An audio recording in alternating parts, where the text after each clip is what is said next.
Hey guys! Last time we created an isometric drawing and it looks pretty good, but it's missing some key details. It doesn't provide a lot of information about the sizes. So we're going to use our model here and the names of the fittings to help fill in the details. If you take a look at the model, the different colors of the pipe help us out on sizes, and we know what fittings we drew because we labeled them. So let's take a look at our plan here and get some tags and labels on it. The first thing we can do is look at our pipes up here. The yellow ones are a 2-inch and the white ones are a 3-inch. So that helps us out a lot. And we discussed last time that this symbol right here is our vent to roof.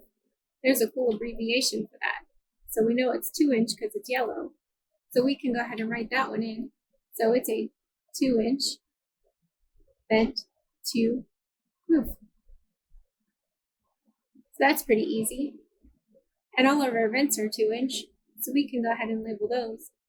The best way to label piping is along the side of it.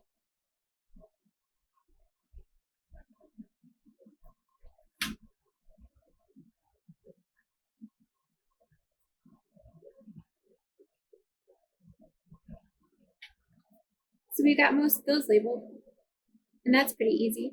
This piece over here is pretty big too. We can label it as well.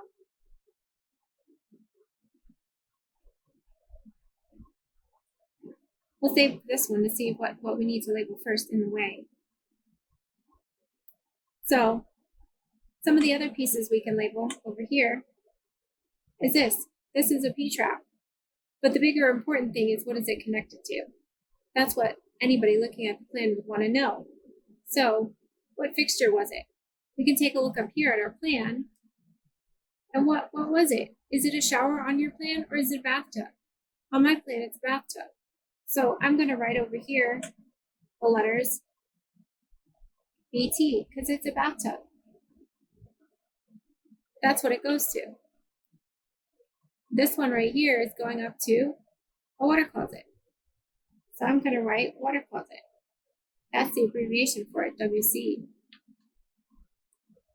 And then this right here is stepping out for a lavatory. The abbreviation for that is LAV. It's one of the few abbreviations that has 3 letters. And then over here we have a 2-way clean out. It has an abbreviation too.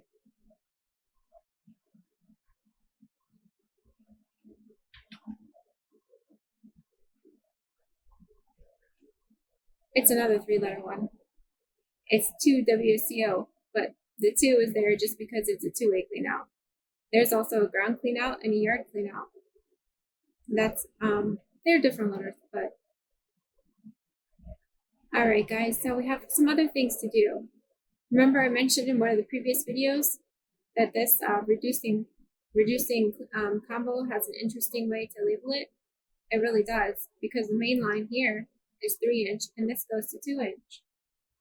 So we have to just make sure we label all the pieces of pipe around it. So this is a sanitary sewer line. So we're going to label it 2-inch sanitary sewer. But we have to make sure we label these other pieces because it could be reducing on both sides. So that's when you want to turn the paper.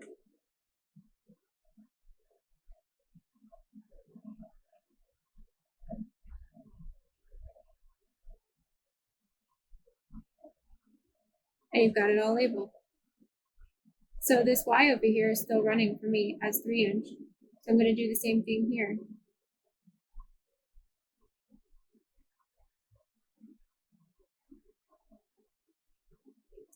Now we've got a reducer here. So it's reducing from the 3 to 2. So we want to make sure we label this piece over here.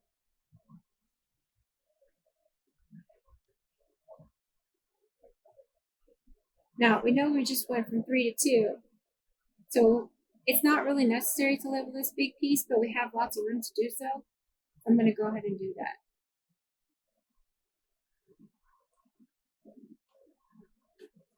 Now, because it's the end of the run, I don't have to label that fitting, that P-trap, as 2-inch because they know it's on a 2-inch run.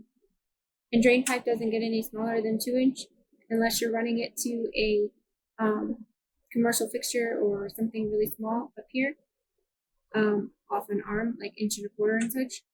But it's always a good idea to do as many labels as you can because they are building it. So if you have the room to label it, label it. I don't really have room to label it here, but there is a way to label something that's really too small. You can draw a circle around it and draw a line and bring it out and write, this is 3 inches well. That's in case there's a clarification that you need to make. Somebody building something really likes clarification if there's a tight area that needs it. So like right here, this would be an area that needs it, and I could have done better by writing lab over here and moving this. So I could have clarified my reducer. So check this out. I could put one of those little circles in here, draw a line out, and I could clarify that this is 3 inch.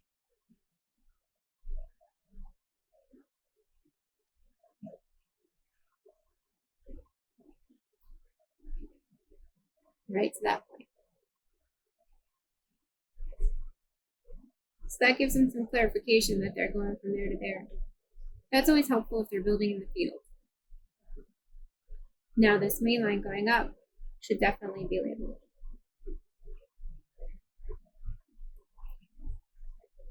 And we do have the room to label this 2 inch bed. So I'm going to go ahead and do that.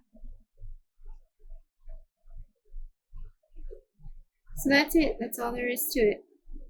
These fittings identify themselves. You never have to label them. The only ones that you do need to label are the cleanouts and then what the fittings are going to. So that lets them know the fixtures if there's a connection. So that's all there is to that one. Now, different things are done for a floor plan. Once again, you want to label your fixtures. So this is your bathtub.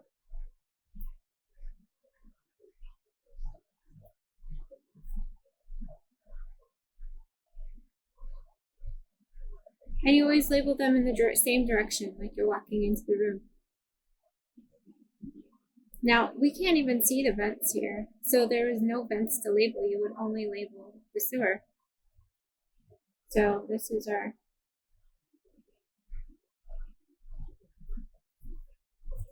two inch and our 3 inch and our 3 inch.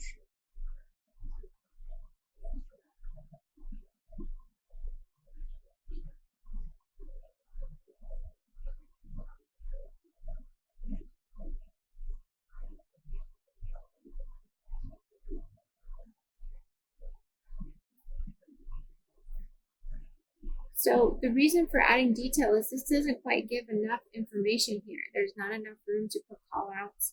There's not enough information on this plan. It's very minimalistic. It gives them a rough estimate of what they're doing, but they can't really build anything. You can put the two-way clean out here. Let's put the dot on. You can put the two-way clean out there, but there's not enough information to quite build a plan on a floor plan. So you get a rough idea of what's going on, but not quite enough all pieces to build it. So that's the good point of having both, because now they have a better idea. So this helps a builder out in the field. So there you have it. That's how to label your plans. Not too very hard at all.